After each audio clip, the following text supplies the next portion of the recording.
Boa tarde.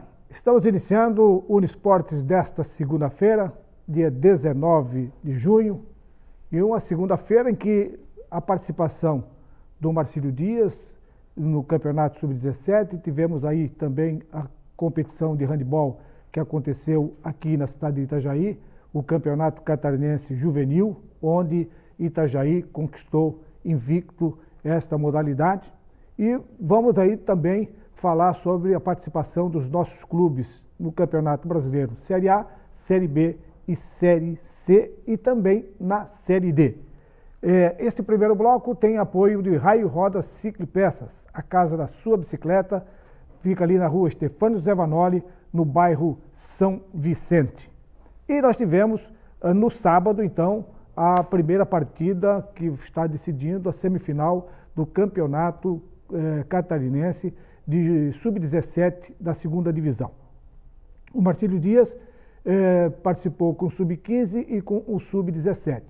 O Sub-15, no empate que teve lá em Tubarão, contra o Ercílio Luiz, ele acabou perdendo a classificação, ficando em quinto lugar. E na classificação da primeira fase, classificavam-se os 4 primeiros de cada chave, e o Sub-15 ficou em quinto, ficou fora.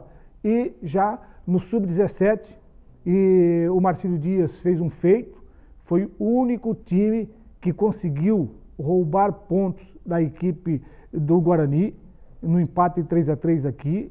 A equipe do Guarani é uma equipe super competitiva, uma equipe que fez o maior número de gols, fez uma participação extraordinária. E neste jogo, aqui em Itajaí, a garotada do Sub-17 do Marcílio Dias conseguiu segurar o jogo, conseguiu sair na frente, fez 1-0 e depois, com o cansaço, passado o tempo, inclusive quem esteve lá no jogo, lá, disse que o árbitro deixou de marcar uma penalidade máxima em favor da equipe do Marcílio, e mesmo assim o Marcílio Dias foi pressionado pela equipe do Guarani, uma forte equipe que é comandada pelo Ramírez, o Sérgio Ramírez, e a vitória veio para a equipe do Bugre. Fica agora o Marcílio Dias com a responsabilidade do jogo de volta no final de semana agora, lá no jogo da casa do adversário, buscar ou virar esse resultado. 3-1 realmente é um resultado que pesou muito contra a equipe do Marcílio. Mesmo assim, a participação do Marcílio Dias nas categorias Sub-15 e Sub-17, segundo os próprios dirigentes, segundo as pessoas que acompanham mais de perto, foi de bom agrado. Tiveram uma boa participação. E no handebol também tivemos nesse final de semana aqui na cidade de Itajaí, nos dias 16, 17 e 18, portanto, terminando ontem a competição, que foi realizada aqui no ginásio da Univale. Itajaí conquistou invicta, ficando em primeiro lugar. Em segundo lugar ficou a equipe de São José, em terceiro lugar ficou Criciúma, em quarto lugar ficou Joinville e no último lugar ficou a equipe de Blumenau. Então, mostrando aí o trabalho que o Drian vem fazendo, o Drian que deve estar aqui nessa semana ainda conosco falando a respeito do nosso handebol, o handebol em que nessa categoria juvenil até 18 anos fez uma participação extraordinária e teve uma boa presença de público também aqui nestes jogos. Então nós vamos começar pela Série D, fazer uma análise no nosso campeonato, na Série D do Campeonato Brasileiro, onde estão a equipe do Brusque, a equipe do Internacional e a equipe do Metropolitano. Nós tínhamos dito aqui, em vários outros programas, que o Metropolitano estava praticamente fora. E com a vitória do Metropolitano ontem, nesse final de semana, o Metropolitano ainda continua vivo e pode até conseguir chegar a uma classificação. Nós vamos aí na tabela, porque pela tabela dá para a gente poder ver a participação dos nossos times.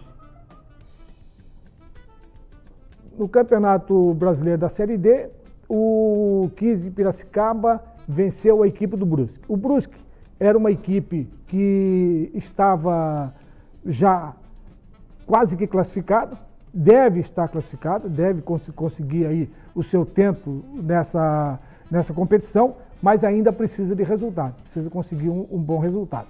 Então, o Metropolitano, com a vitória em cima da equipe de São José, volta a ter a sua oportunidade, volta a ter a condição até de brigar por uma classificação, tem a última rodada e o Metropolitano tem que vencer. Só a vitória pode colocar a equipe do Metropolitano na classificação, haja vista que na Série D do Campeonato Brasileiro são 17 grupos e nesses 17 grupos classificam-se os 17 primeiros colocados e depois mais 15 segundos colocados. Então, pela classificação aqui, que a equipe do Brusque tem 7 pontos, está no segundo lugar. A equipe do Internacional tem 6 pontos, também está no segundo lugar. E o Metropolitano, com essa vitória agora, mesmo em terceiro lugar, ele ficou com 7 pontos. Mas se ele vencer a próxima vitória, a próxima partida, que é a última, ele pode chegar a 10 pontos. Ele, com 10 pontos, ele consegue estar entre os 2 melhores classificados. Então, é uma grande chance, tem uma grande chance das equipes de Santa Catarina, na Série D, em passar dessa fase para a próxima fase. Então, o Brusque, mesmo com 7 pontos, o Internacional, mesmo com 6 pontos, e o Metropolitano, que aqui o Inter pode chegar a 9 e o Brusque pode chegar a 10. Então, com 9 pontos e com 10 pontos, nós poderíamos colocar as 3 equipes dentro da nossa competição, isso na Série D. E na Série B, nós tivemos, na Série C, a participação do Joinville. Vamos ao resultado da Série C?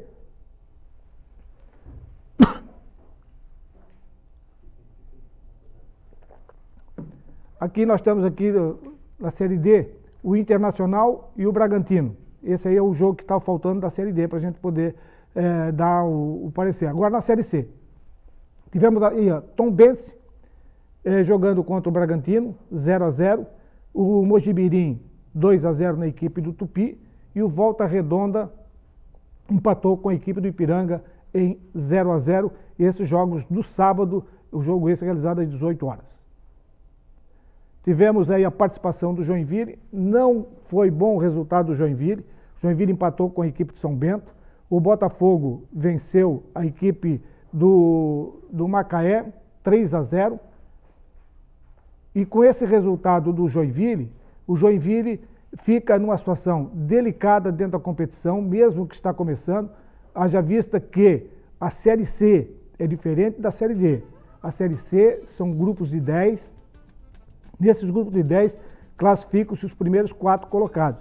Então, o Joinville vai ter que brigar muito para chegar a entrar nos 4 colocados que vão ficar. Então, temos aí a tabela de classificação.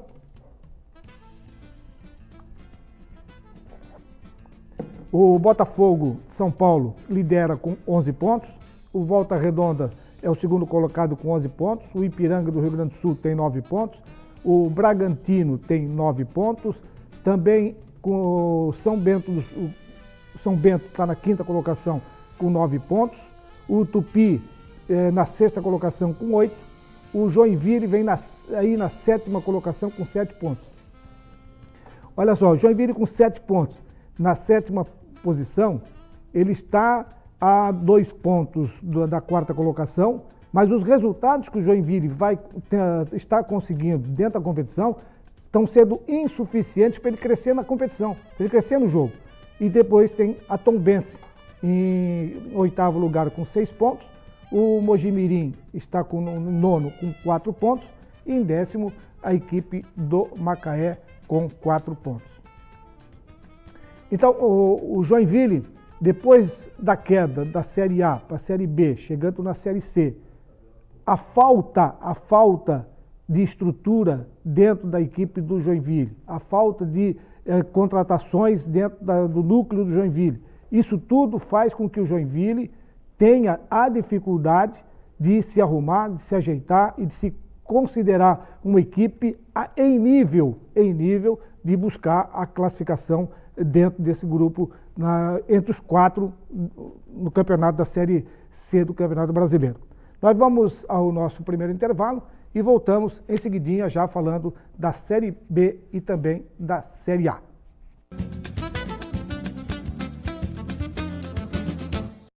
Estamos de volta e esse segundo bloco tem apoio do Restaurantes Paraty. a sua casa fora de casa, servindo almoço de segunda a sábado, com uma grande variedade de carnes e saladas. E é uma comida caseira. Fica ali na Avenida 7 de Setembro, na esquina do Centro Comercial Marcílio Dias. E falando em Marcílio Dias, ontem nós batemos um papo aqui com o Cacá e com o Diego, e eles estavam trazendo várias informações do Marcílio Dias, e entre essas informações é que Rodrigo Couto deve estar acertando com a equipe do Marcílio Dias. Esteve lá no estádio no sábado, no momento em que estava acontecendo o primeiro jogo contra o Guarani, e houve uma conversa, e ele está acertando, deve já ter acertado com a equipe do Marcílio Dias. Portanto, Rodrigo Couto é mais um reforço para a equipe do Marcílio Dias no campeonato da segunda divisão. O campeonato esse está programado para iniciar no dia 2 de julho. Só que também tivemos informações ontem de que o Jaraguá está com problema lá em Jaraguá. Ele não tem ainda o campo, ele não indicou ainda um campo para jogar. Ora, se ele não indicou, não existe vistoria. O campeonato não começa agora, no dia 2. Deve ter acontecido uma vistoria no estádio. E esse impasse entre a Prefeitura de Jaraguá e o Jaraguá, porque o João Marcato era o Juventus, e o Jaraguá estava jogando no campo do Botafogo.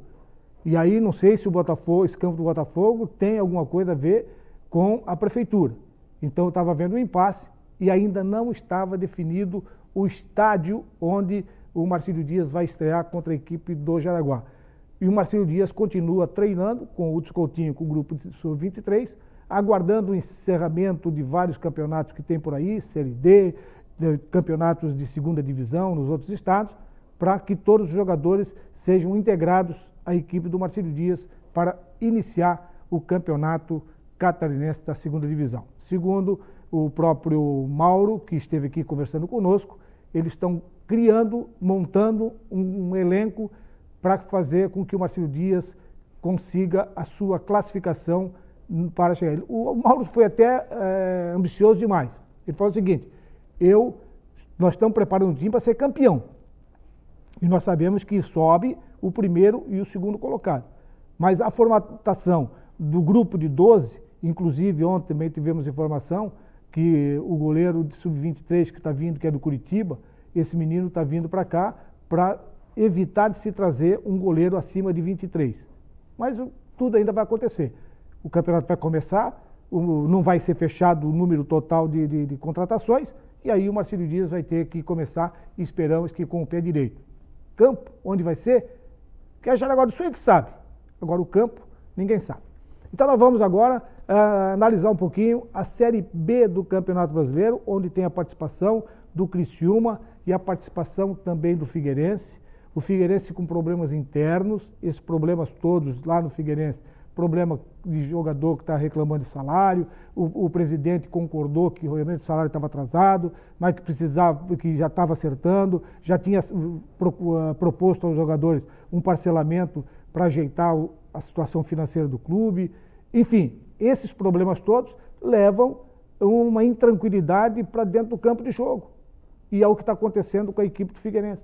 Trocou o treinador? Trocou. Vai resolver o problema? Esperamos que resolva o problema. Já do lado do Criciúma, que também trocou o treinador, o Criciúma conquistou a sua primeira vitória. E vamos ver os resultados do campeonato da Série B?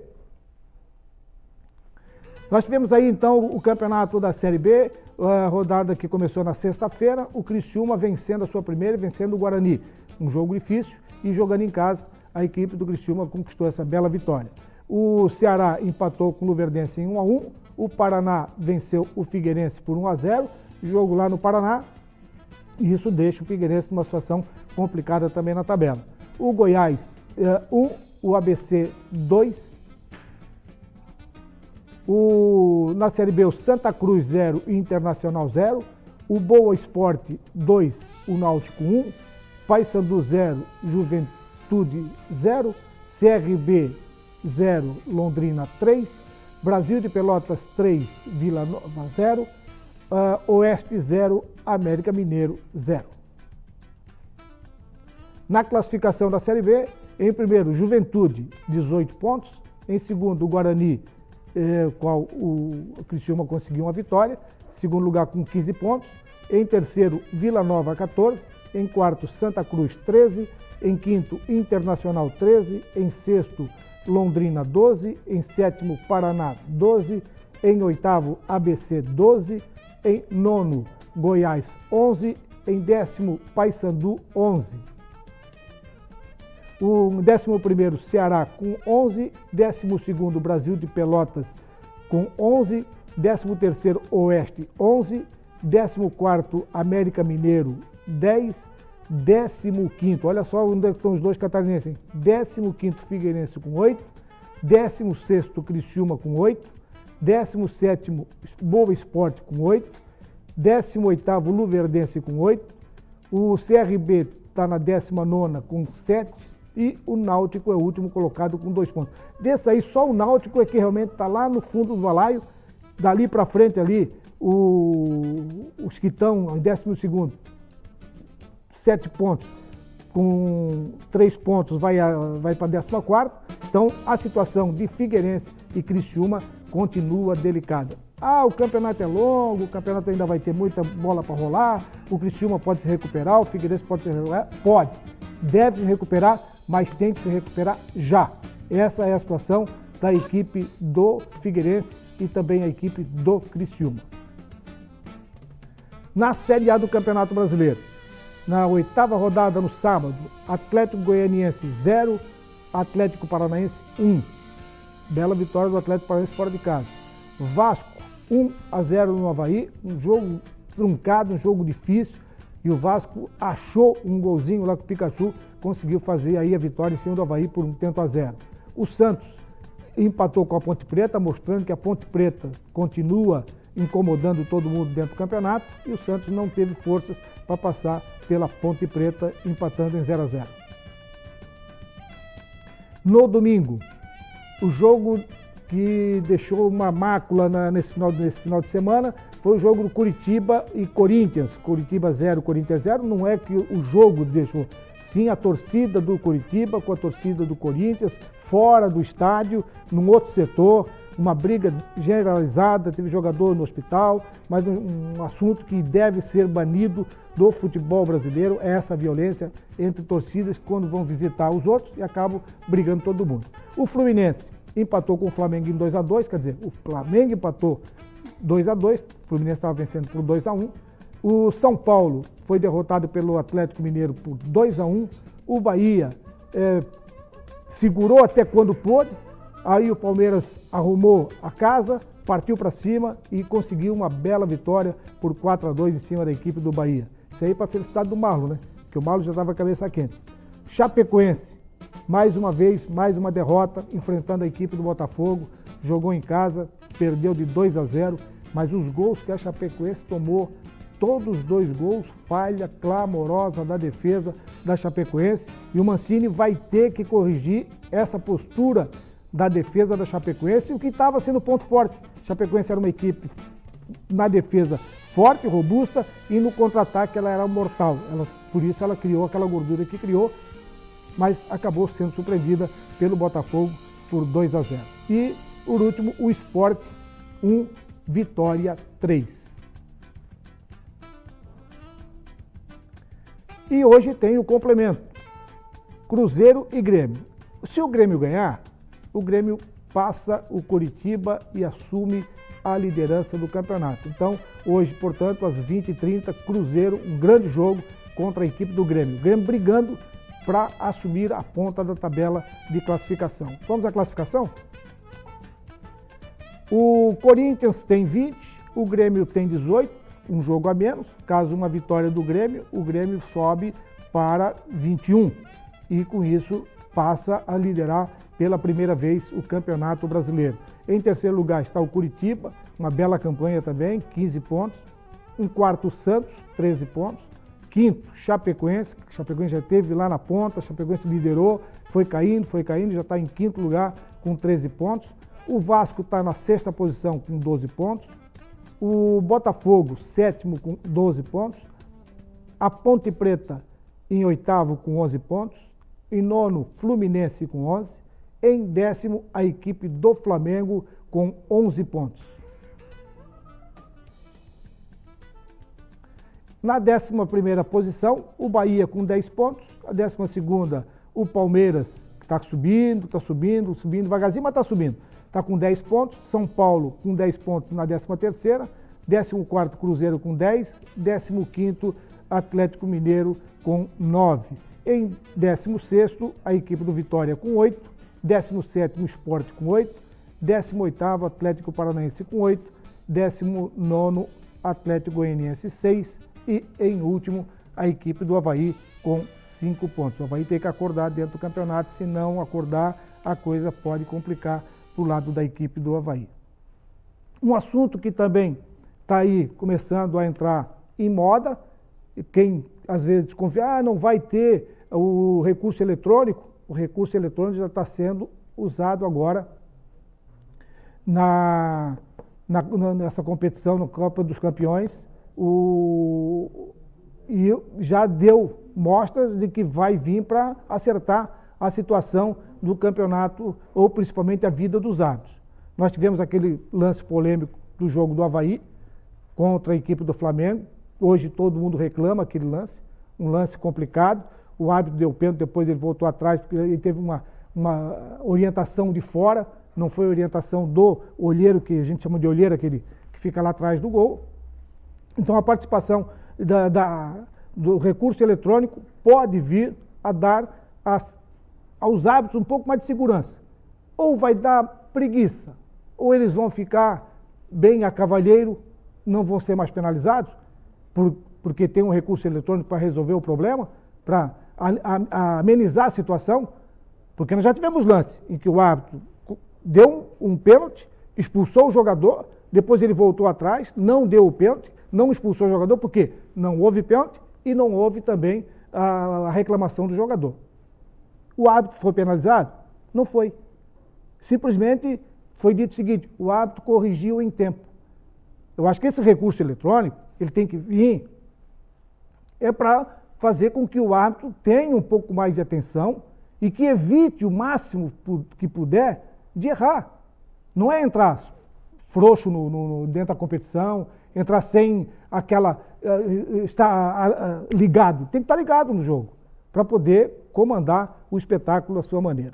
Vamos torcer para que esse recurso eletrônico venha, que consiga resolver o problema, que não dê prejuízo aos clubes, isso é o mais importante, e, acima de tudo, que os jogadores nossos tenham a condição de procurar jogar o seu futebol, buscar jogar bola, deixar a arbitragem para o árbitro e, assim por diante, tocar a sua vida dentro da própria competição.